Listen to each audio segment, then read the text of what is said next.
It's a cold, dark world in this EV crossover apocalypse.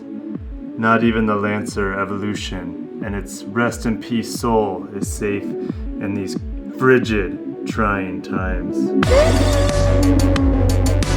Welcome back, Luxurious Fleet. Pour out a like button for our homie, the Lancer Evolution, because this abomination that's likely to replace it won't have the same turbocharged fire-breathing soul. Heading on over to Japanese scoop site Spider 7, Mitsubishi Lancer Evolution electric SUV version, the E-Evolution, possibly to be released in 2021, and this is what they're expecting it to look like. Yikes. This looks kind of like an Eclipse Cross to me, which I don't think the Eclipse Cross looks bad as an SUV or a crossover. I think it's kind of unique and edgy looking, definitely literally edgy looking, but this is not the vehicle that we had our hopes and dreams of. So take it with a grain of salt, but they're saying it is going to come to market on the later end of 2021, so maybe about a year from now. Now, they remind us that the E-Evolution was a concept at the 2017 Tokyo Motor Show and was rumored to be the SUV version of the Lancer Evolution by its name. So I don't know if they're going to call it Lancer E-Evolution. It's definitely not a Lancer, but as we know with the Eclipse, they can call anything whatever they want it to.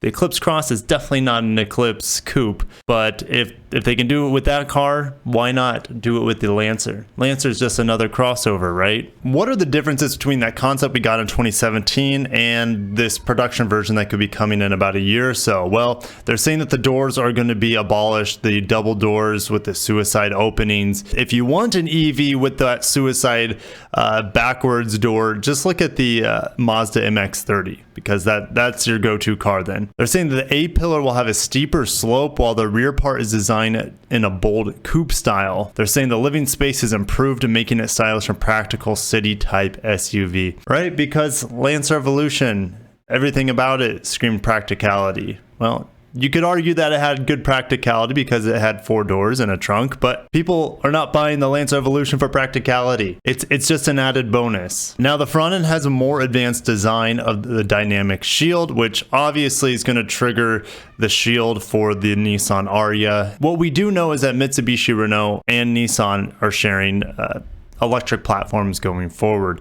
The Ariya is on that platform. This also would be on that same platform. Don't know if they would be able to share the motors, but we'll get into the powertrains in further detail in a little bit, bust out the spreadsheets, of course. Now, the concept model had a triple motor system, one in the front and dual motors on the rear. The commercial model is just going to have a dual motor system with one in the front and one in the rear, which is par for course for an all-wheel drive EV nowadays. It's not hard to make an all-wheel drive EV, just put a motor on each axle. They're saying as a result, the tire performance of the 4 wheels is balanced and maximized in all driving conditions, excellent handling, and high dimensional stability that is not affected by road surface conditions. So they're saying that the range would be 500 kilometers in WLTP, and just doing a quick calculation, that's roughly 275 to 280 miles here on the EPA cycle. So inside they'll have a digital instrument cluster, no surprise, a large touch display equipped with the latest infotainment system, and a very minimal interior with as few buttons as possible. Well, we know the Nissan Ariya is not going to have a lot of buttons either, so definitely expect that going forward with most EVs. Okay, so what can it be powered by? We know it's a dual motor at this point in time.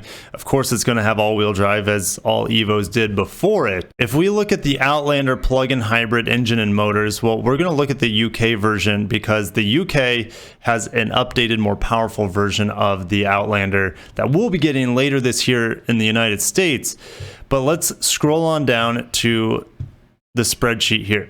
We know it has a front electric motor, a gasoline engine, which this E-Evolution will not have, and it will have a rear motor. Okay, well, looking at the rear motor here, specs aren't terrible. We have 95 PS, which is roughly 95 horsepower, and 144 pound-feet of torque. If you put one of those on each axle, we're talking let's just round up. Let's say 200 horsepower and let's say round up to 300 pound-feet of torque. While the torque and power delivery would be impressive, it still would be a shadow of what the Lancer Evolution, let's say the 2015 model had. If we look at what that had, the top end spec, The final edition had 303 horsepower and came in at around $38,000. So the price of this upcoming e-Evolution, in my opinion, needs to be pretty close to that, 35 to 40K, and have minimum 300 horsepower. In theory, that shouldn't be hard to do with electric motors. The torque is definitely not hard to do. They should be able to easily outpace the torque of the gasoline powered versions. Now, if we look at the Aria, because we know the power numbers of the Aria, the Nissan stablemate brother on the same platform, we know it's got a lot of power in the Aria. Could it potentially make its way over to the Mitsubishi side as a Mitsubishi version, just a rebadged Aria? Possible. It's definitely possible. It would definitely be a cheap route to go for them. And it would be more, I could see it definitely being like a compliance sort of vehicle if they were to go that route, just to rebadge the Nissan Aria. But the power of the Aria to me seems too much, too lofty, and they need to keep the price, in my opinion, around 40K. Aria with a long-range all-wheel drive version, we don't know the price, but I'm guessing it's $50,000 or somewhere about there. 200 miles, that sounds roughly similar to that 500 kilometers on the WLTP, which I said translates to upper 200s on the miles in the EPA. We don't know the size of the battery, but we know the Aria uses a 90 kilowatt hour battery and uses 87 of those kilowatts in daily use. Horsepower of the dual motor Aria is very front wheel drive heavy. So you get a large motor up front with 214 horsepower up front and the remainder of that 389 in the rear, and a total of 443 pound-feet of torque. Now, there's no doubt that the Aria would smoke a Lancer Evolution in a straight line. There's no doubt. But the question is, how similar is this e-Evolution going to be to the Nissan Aria? Is it going to employ the same motors? Is it going to use the rear motor and put it on both axles from the Outlander plug-in hybrid? I'll see you guys down in the comments. And this is just the latest casualty.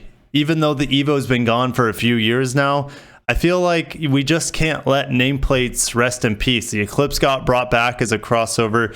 The Ford Mustang, well, it's now a crossover electric car, just like this Mitsubishi Lancer e-Evolution is going to be. And that's just the way the world turns. It's not exactly what enthusiasts and fans of tuner cars would want, because this is definitely not a tuner car in any sense of the word. You won't be doing anything to it other than maybe body suspension upgrades, powertrain upgrades, maybe an over-the-air software update or something like that. You're out of luck. Would you guys be interested in an fully electric Lancer Evolution, or is it just a sacrilege in your guys' minds and hearts? Guys, if you made it this far in the video, smash the like button, subscribe if you want to hear more about Japanese vehicles, Korean vehicles as well, battery electric vehicles I talk quite a bit about as well.